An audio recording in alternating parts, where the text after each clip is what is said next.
कुदरत के जर्रे जर्रे में तेरी रोशनी उतर रही है बाबा। तेरी याद से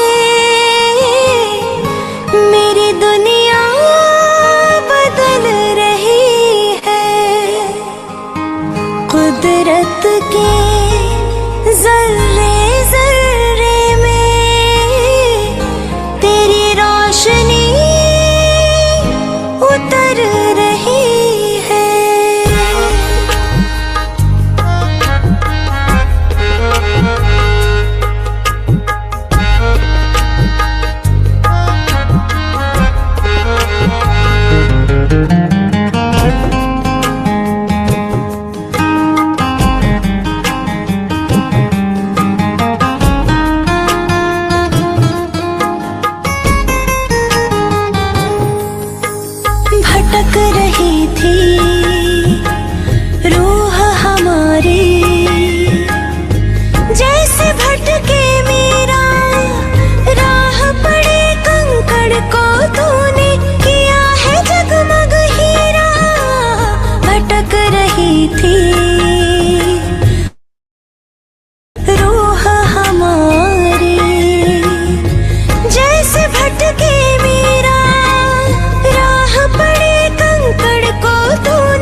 एक ओंकार सदगुरु प्रसाद।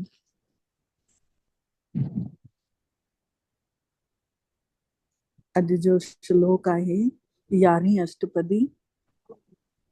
श्लोक आहे करण कारण प्रभु एक है, दूसर नाही कोई। नानक तिस बलिहारणे, जल थल मयल सोए। करण कारण प्रभु एक है, परमात्मा हिकिड़ो ई।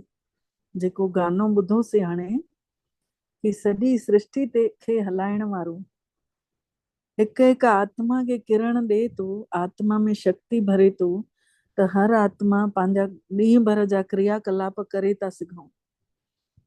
त करण कारण प्रभु एक है, दूसर नाही कोई। जंहिंमहिल पाण उन खे पुकारियूंसि न, हाज़िरा हुजूर अची करे हाज़िर थो थी वञे, पाण सभिनी जो सहयोग करण थो लॻे। अदृश्य शक्ति जेका नज़र नथी अचे ऐं सभिनी खे हलाए थी। पाण आत्माऊं बि नज़र नथा अचूं ऐं शरीर सॼो ॾींहुं हले थो पियो, हले त आख़िर आत्मा जे बलबूते ते न। त आहे हलाइण वारो उहो परमात्मा। नानक तिस बलिहारणे, जल थल मयल सोए। जेको जल में, थल में, आकाश में, धरती में, ऐं नानक मां उन्ही जे मथां बलिहार थो वञा, जेको सभ पासे शक्ति ॾेई वेठो आहे, सभिनी खे हलाए वेठो आहे। अष्टपदी आहे करण करावण करने जोग। जेतिरो कराइण वारो जेको आहे योग्य ताक़त वारो आहे। जो तिस भावे सोई होग, जेको उन खे वणे थो उहो ई थिए थो पियो। खिन मह थाप उथापन हारा, क्षण भर में नाश बि करे सघंदो आहे। ॾिठो आहे न कोरोना काल में कीअं 2 साल लगातार पहिरियों त केतिरी तेजी सां फैलियो, कोई घर मां ॿाहिरि न निकिरी सघिया। इहा केरु हुयो? परमात्मा जी शक्ति चाहे त नाश करे सघंदी आहे न सॼे संसार खे। खिन मह मतलब क्षण भर में भी नाश करे सघंदो आहे। अंत नहीं किछु पारा वारा, उन्ही जे ताक़त जो अंदाज़ो कोई न लॻाए सघंदो आहे। एतिरी उन्ही में शक्ति आहे।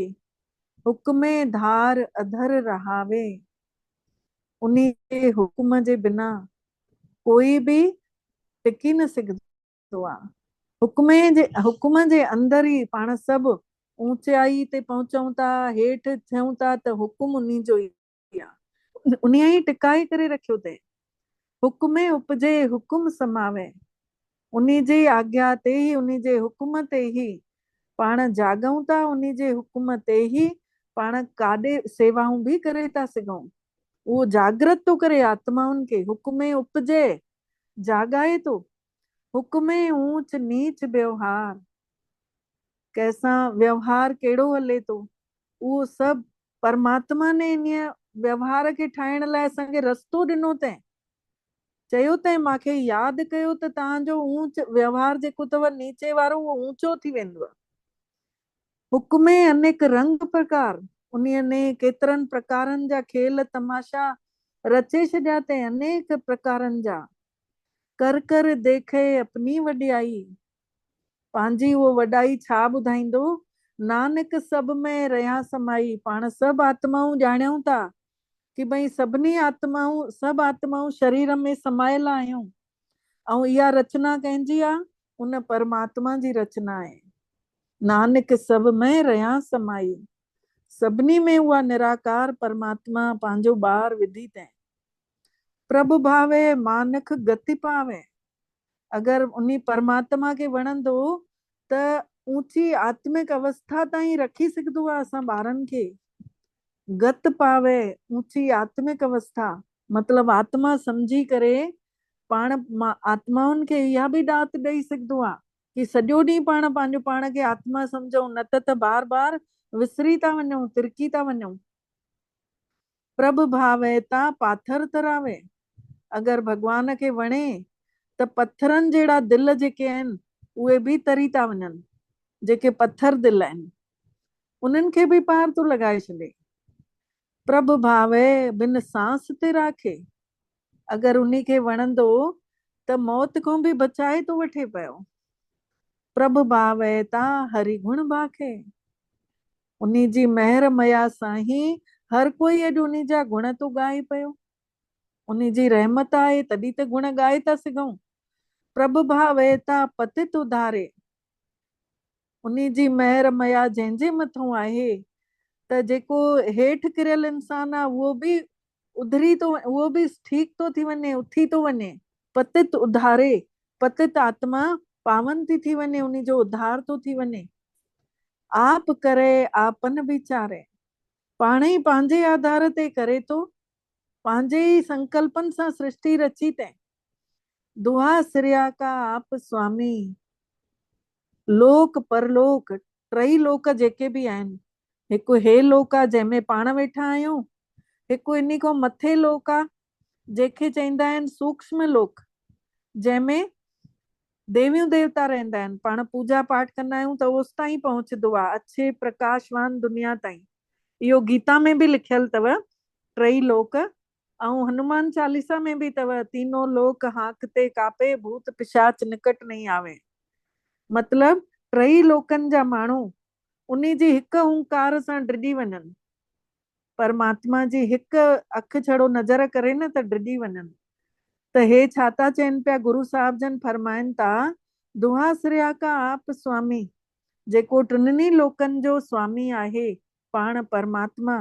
टियों लोक आहे परम धाम, जाते पाण परमात्मा रहंदो आहे, सुनहरो ॻाढ़ो आसमान, जंहिंखे गीता में परम धाम चयो वियो, निर्वाण धाम चयो वियो, मुक्ति धाम चयो वियो।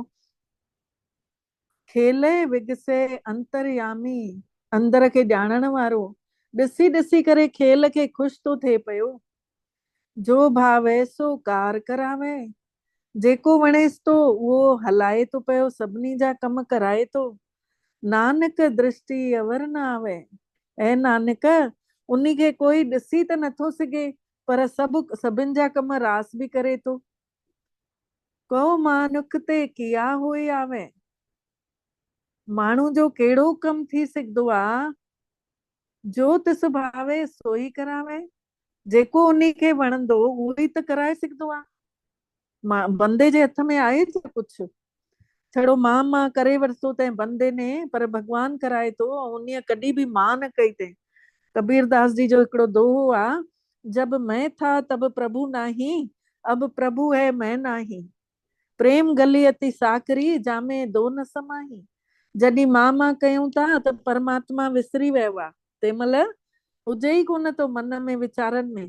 ऐं जंहिंमहिल हाणे ज्ञान मिलियो आहे, हाणे चऊं था सभु कुझु उहो ई थो कराए, उहो ई थो हलाए। त हाणे सभु कुझु उहो थो कराए, त पोइ भगवान जो प्यार अहिड़ी सकरी गली आहे कि या त मां रही सघंदो या त परमात्मा रही सघंदो। त जो तिस भावे सोई करावे, जेको वणेसि तो उहो कराए थो। इसके हाथ होए ता सभु कुझु ले। अगरि माण्हू जो वस हले न त सभु कुझु सांभे वठी वठे, पाण वटि रखी वठे, भगवान जे लाइ कुझु न कढे। अहिड़ो माण्हू आहे स्वार्थी प्राणी। जो तिस भावे सोई करे। मां इंसान खे अगरि भगवान ॾेई छॾे न बागडोर, पोइ त बसि जेको वणेसि उहो ई कंदो, पोइ वरी ॿियनि खे कुझु सम्झंदो थोड़ी इंसान। अनजानत बिख्या में रचे। अणजाण माण्हू, मूर्ख माण्हू माया जे रंग में रंगजी विया आहिनि। जे जानत आपन आप बचे। जेके सम्झू आहिनि, जेके ॼाणनि था, सियाणा आहिनि, उहे पंहिंजे पाण खे माया जे संसार मां बचाए रखियो अथऊं। उन्हनि भगवान जे सिमरण में पिया आहिनि, नाम खे यादि था करनि, अमृत वेलो था उथनि, हिकु बि क्षण व्यर्थ नथा विञाइनि पिया। भर में भूला द दिस धावे। एॾो भ्रमनि में भुलिजी वियो आहे इंसान, 10 जॻहियुनि ते डुके थो, 10 ई दिशाउनि में डुके थो पियो। निमख माए 4 कुंठ फिर आवे। थोड़ो ध्यान बि अगरि हटिजे थो न मन तां, चइनिनि कुंडनि ॾे भॼे थो पियो मन। निमख माए 4 कुंठ फिर आवे। कर कृपा जिस अपनी भक्ति दे। अहिड़ी का कृपा कर, पंहिंजो नाम जो सिमरण कराए, पंहिंजो नाम खे यादि करवाए, अहिड़ी भक्ति ॾे असांखे, नानक ते जन नाम मिले। ऐं नानक, गुरु साहिब जन फरमाइनि था कि नाम जो नालो ई मिली वञे, बस अहिड़ी असांखे काई दात ॾे। खिन में नीच कीट को राज, खिन में मतलब क्षण भर में कीड़े जहिड़ो माण्हू इंसान पियो आहे उन्ही खे बि राजा ई थो ॾेई छॾे। खिन में नीच कीट को राज, पार ब्रह्म गरीब निवाज। पार ब्रह्म परमेश्वर जेको आहे उन्ही खे गरीब निवाज बि चईंदा आहिनि। छो? छोकी महर कंदो आहे, सभिनी जे मथां दया कंदो आहे, कृपा कंदो आहे। जाका दृष्टि कछु न आवे, जंहिं माण्हूअ में कोई गुण बि कान्हे, नज़र नथो अचे, तिस तत्काल द दिस प्रगटावे।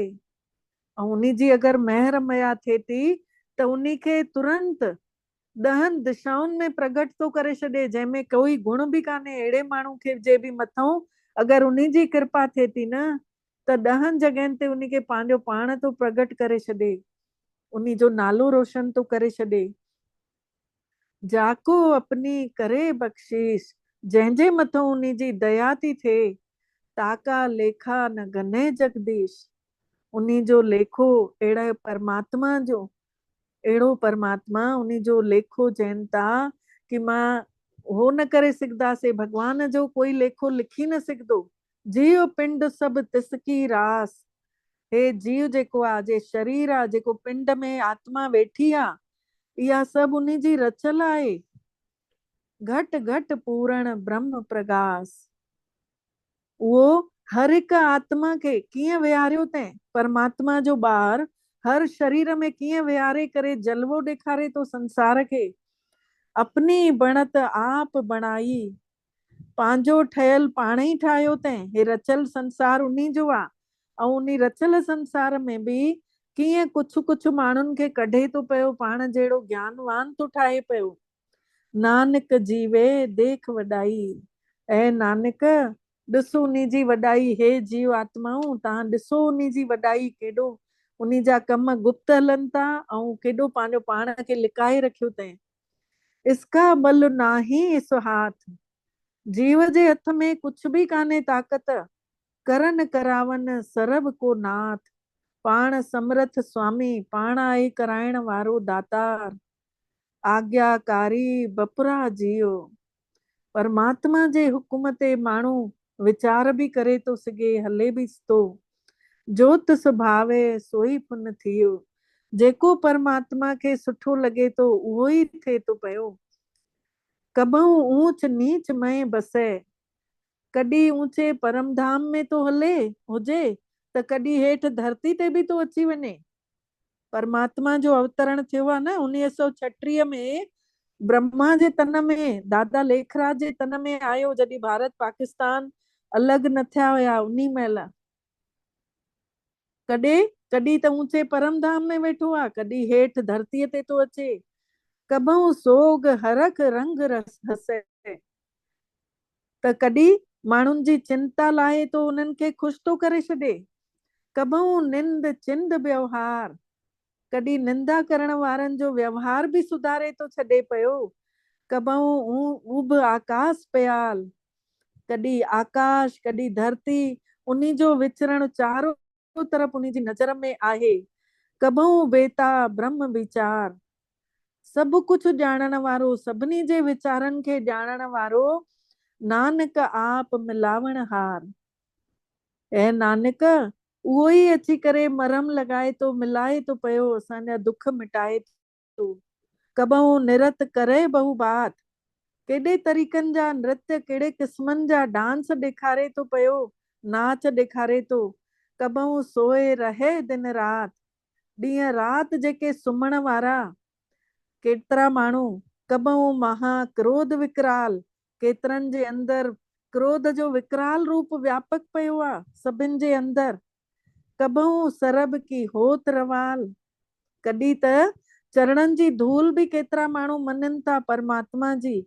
कबहू होए बहे वॾ राजा, कॾहिं त कोई वॾो आत्मा पंहिंजो पाण खे जीव राजा तो सॾाए। कबहू भिखारी नीच का साजा, कंहिं मंगण वारे जेके बि सहयोग तो ॾेई छॾे, जेके भिखारी आहिनि, कॾहिं कॾहिं त उन्हनि जो बि सहयोग करे ॾेखारियो अथई। कबहू अपकी रत में आपे, कॾहिं त उन जी बदनामी में बि उहो पाण अची बीहे थो पियो। जॾहिं पाण परमात्मा दादा लेखराज जे तन में आयो त उन्ही महिल केॾी बदनामी थियसि, त उन्ही महिल बि उन खे पंहिंजो पाण खे ई सहयोग कराए, केतिरा आत्माऊं उन जो सहयोग करण लाइ बीह रहिया, कंहिं उन जी अपकीर्ति कई, लेकिन उन्हनि खे बि उन कॾहिं ईअं न चयईं कि भई हा हिननि मुंहिंजो बुरो कयो। कबहू अपकी रत में ई आवे, कबहू भला भला कहावे। कॾहिं त ॾाढो सुठो सुठो माण्हुनि चयुसि, जीअं प्रभु राखे तिवें ई रहे, जीअं उन्हीअ रखे तीअं ई असांखे रहणो आहे। गुर प्रसाद नानक सच कहे। इहो ऐं नानक गुरु जो प्रसाद थी करे जेके बि सचूं ॻाल्हियूं ॾे थो, असां ॿारनि खे ॿुधाए थो, असांखे उन्हीअ रस्ते ते हलणो आहे। कबहू होए पंडित करे बखान, केतिरा माण्हू बखान करणनि था, वर्णन करणनि था, पंडित ठही करे वेठा आहिनि। कबहू मौन धारी लाए ध्यान, केतिरा माण्हू मौन में बि रहनि था पिया, ध्यान लॻाए वेठा आहिनि। कबहू तट तीरथ स्नान, केतिरा माण्हू तीर्थनि ते वञी नंदिन ते स्नान करनि था। कबहू सिद्ध साधिक मुख ज्ञान, केतिरा माण्हू साधक ठही करे परमात्मा जूं ॻाल्हियुनि जो ज्ञान ॿुधाइनि था पिया। कबहू कीट हसत पतंग होए जीवा, काथे अहिड़ा कीड़ा पतंगा अहिड़ा जीव बि रचिया अथई। अनेक जोन भर में भरमिया, जेके केतिरनि जूणनि में भटमनि था पिया, भटकनि था पिया। नाना रूप ज्यों स्वागी दिखावे, अलॻि अलॻि तरीक़नि सां सॼे संसार खे रचियो अथई, जेको ॾेखारे थो पाण सभिनी खे। जीअं प्रभु राखे तिवें ई रहे, तिवें नचावे। जीअं भॻवान खे वणेसि थो तीअं सभु ॼणा पाण नाटक कयूं था। हिन संसार रूपी नाटक में कंहिंखे नचण जो रोल मिलियल आहे, कंहिंखे मौन रहण जो, कंहिंखे ॻाल्हाइण जो, कंहिंखे शांत थी करे साक्षी थी करे ॾिसण जो। जीअं प्रभु राखे तिवें नचावे, जोत सुभावे सोई होए। पाण सभु कठपुतलियूं आहियूं, मथां हिकिड़ी तार कठपुतली में हूंदी आहे जेका नज़र न ईंदी आहे, पर कठपुतली नचदी आहे न। पर उहो मालिक जेको आहे, परमात्मा जेको आहे, असां ॿारनि जो पीउ आहे। मालिक नौकर जो संबंध कोन्हे, पाण अधिकारी ॿार आहियूं। जीअं माउ पीउ जे मथां ॿारनि खे अधिकार हूंदो आहे न, तीअं असांखे बि अधिकार आहे उन जे मथां। जोत सुभावे सोई होवे, जेको उन खे वणे थो उहो ई करे थो। नानक दूजा अवर न कोई, ऐं नानक ॿियो कोई ईअं नथो करे सघे जेको परमात्मा जा कर्तव्य आहिनि। ॿियो कोई बि इंसान केतिरो बि पहुतल छो न हुजे, उहो न करे सघंदो। भगवान जा कर्तव्य ही विशेष आहिनि, भगवान जी रचना विशेष आहे। कबहू साध संगत इहे पावे, कॾहिं त साधन संगत जे विच में बि उन्हनि खे महसूस करायो अथई कि असां पातो अथसीं। उस स्थान ते बहुरी न आवे, जंहिं जॻह ते परमात्मा जा महिमा थींदी हुजे, भगवान जा गुणगान थींदा हुजनि, उन जॻह जो विनाश त थियणो ई कान्हे। अंतर होए ज्ञान प्रकाश, अंदर ही अंदर ज्ञान जो प्रकाश तो थी वञे। उस स्थान का नहीं विनाश, जंहिं जॻह ते उहो ज्ञान हले थो उतां जो विनाश कॾहिं न थियणो आहे। मंत्र मन तन नाम रते एक रंग, मन में नाम जो रंग में हिकिड़ो इंसान रंगजी वञो। मन तन नाम रते एक रंग, पंहिंजे मन में उन नाम खे यादि करे हिक जे रंग में रंगजंदा वञो। सदा बसें पार ब्रह्म के संग, हमेशा उन पार ब्रह्म परमात्मा जे संग रहो, पंहिंजे दिल में उन खे यादि कयो। जीअं जल में जल आए खटाना, जीअं पाणीअ में पाणी अची करे मिली वेंदो आहे त पतो न पवंदो आहे, त्यों ज्योति संग ज्योत समाना। उअं ई आत्मा ज्योत उन परमात्मा ज्योत सां वञी करे उन खे यादि करे दिल में वीचार आणे कि असां उन जे वञी समाइजी था वञूं, उन जी गोद में था वेही रहूं। मिट गए गवन पाए विश्राम, उन जो ई भटकण छॾाइजी वेंदो, उनखे ई विश्राम थो मिली वञे, धैर्यता थी अची वञे, राहत थी मिली वञे। नानक प्रभु के सद कुर्बान। ऐं नानक भगवान उन्हनि जे मथां कुर्बान आ, जेके उन्ही जे रंग में रंगजंदा था वञनि, जेके उन्ही जे खे यादि था करनि, जेके उन महाज्योत खे ज्योत ॾिसी करे उन्ही सां मिलनि था पिया। इहे परमात्मा जा इहे हुई 11वीं अष्टपदी। सतनाम श्री हरि वाहे गुरु।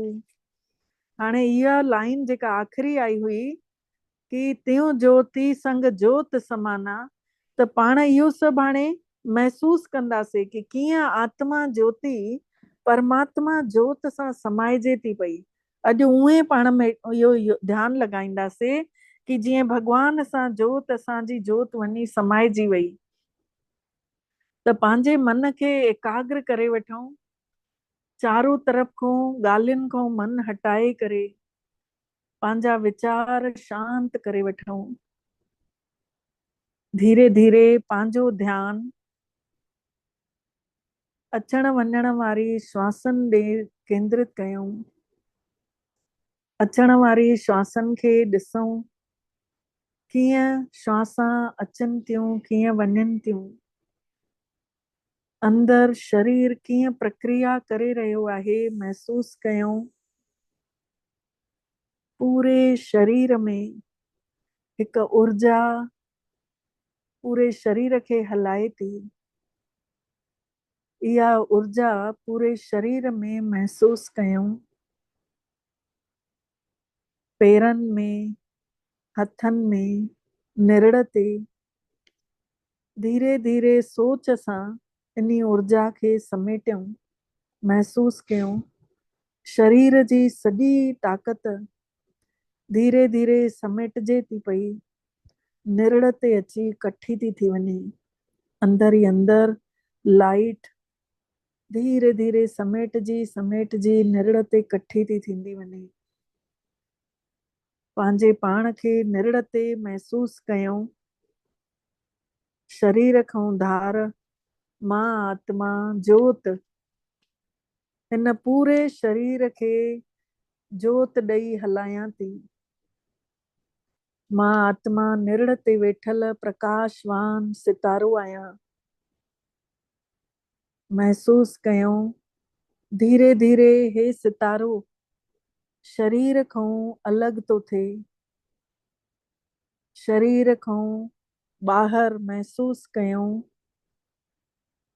हिन कमरे खां ॿाहिरि, हिन शरीर खां परे, हिन देश खां परे, हिन धरतीअ खां परे मथे पंहिंजो पाण खे ॾिसूं, उॾरदी वञे थी आत्मा। चित्र में ॾिसो, आत्मा उॾरदी वञे थी पई। आसमान में केतिरा सितारा नज़र था अचनि, जीता जागदा सितारा।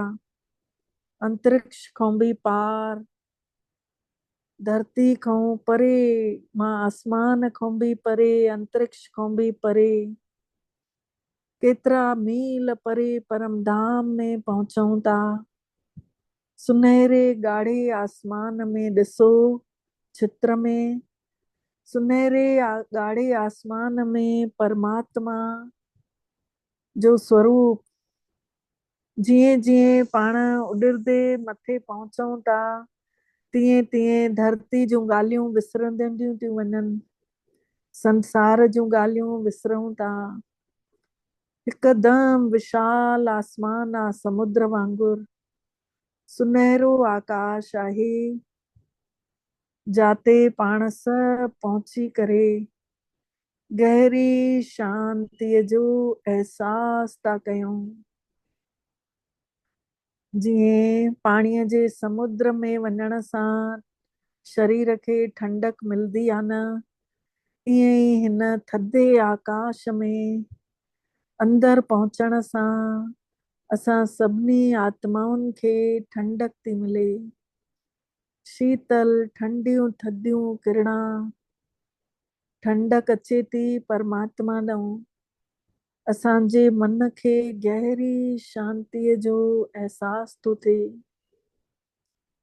धीरे धीरे आत्मा जोत महाजोत में पासे में अची थी वञे, परमात्मा जे हिकदमि साम्हूं। उन्ही खे साम्हूं महसूस कयूं, उन्ही जो एहसास कयूं केॾो मिठो आहे परमात्मा। उन्ही जी किरणनि में असां समाइजंदा था वञूं, अनुभव कयूं, परमात्मा जी किरणनि में मगन था थींदा वञूं। इन्हीअ शांतीअ जे स्वरूप में, शांतीअ जे किरणनि में असांजा वीचार हलनि था। परमात्मा सां मां आत्मा महसूस थी कयां, मांखे उन्ही जूं किरणा स्पर्श थियूं थियनि। हिकु महाजोत ऐं महाजोत, परमात्मा महाजोत आहे ऐं मां आत्मा जोत आहियां। दुनिया जे शोर गुल खां परे अची वई आहियां, हिकदमि परे, शांति जे देश में, शांति जे सागर वटि। मां आत्मा शांत स्वरूप, संसार जी काई बि आवाज ई नथी अचे। जंहिं शांतीअ जी तलाश पाण सभु कयूं पिया, मां आत्मा उन्ही शांति जे सागर वटि, परम पिता परमात्मा जागंदी जोत वटि आई आहियां। उन्ही महाजोत मां शांतीअ जूं किरणा निरंतर मुंहिंजे अंदरि ईंदियूं थी वञनि। महसूस कयूं मन में पुराणा ख्याल, दुख वारियूं ॻाल्हियूं, पीड़ा सभु विसरदे थी वञे, परमात्मा खां किरणा वठंदे था वञूं ऐं सभु पीड़ा दर्द सभु शांत था थींदा वञनि। गहरी शांतीअ जो एहसास थो थिए। बूंद बूंद करे परमात्मा मां मिठड़ी शांती असां सभिनी आत्माउनि खे राहत थी ॾे। पाण सभु आत्माऊं रूहानी राहत में आहियूं। मन शांत थियल आहे, शक्तियुनि सां भरपूर थो थींदो वञे। भगवान जी शक्ति निरंतर असां आत्माउनि जे अंदरि पइजंदी थी वञे। इन्ही शांति जी शक्तिअ में पाण सभु समाइजी था वञूं। मां आत्मा सितारो शांति जी शक्तिअ सां महसूस थी कयां, भरपूर थी वई आहियां। मुंहिंजी अंदरों जी सॼी गर्मी ख़तम थी वई, क्रोध शांत थी वियो। धीरे धीरे परमात्मा खां छुट्टी वठी पाण सभु आत्माऊं लहूं था। धरतीअ ते चित्र बि ॾिसंजो, अशांति जी तपियल धरती बि शांत थी वई असांजे वाइब्रेशननि सां। शांति जूं किरणा असां आत्माउनि मां वहंदियूं थियूं वञनि, पूरी धरतीअ ते पवंदियूं थियूं वञनि। धरतीअ ते रहण वारी हर आत्मा शीतल शीतल ठंडक जो एहसास थी करे। सभिनि जा मन शांत था थियनि। सभिनी खे परमात्मा जी खीच थी थिए पई। सॼो संसार शांति जी लहरनि सां भरिजी चुकियो आहे। सभिनी दिशाउनि में परमात्मा जूं किरणा फैलजंदियूं थी वञनि। महसूस कयूं मां आत्मा जागियल जोत भगवान जी किरणनि जो प्रसाद वठी करे धरती ते अवतरित थियूं था पंहिंजी पंहिंजी देह में।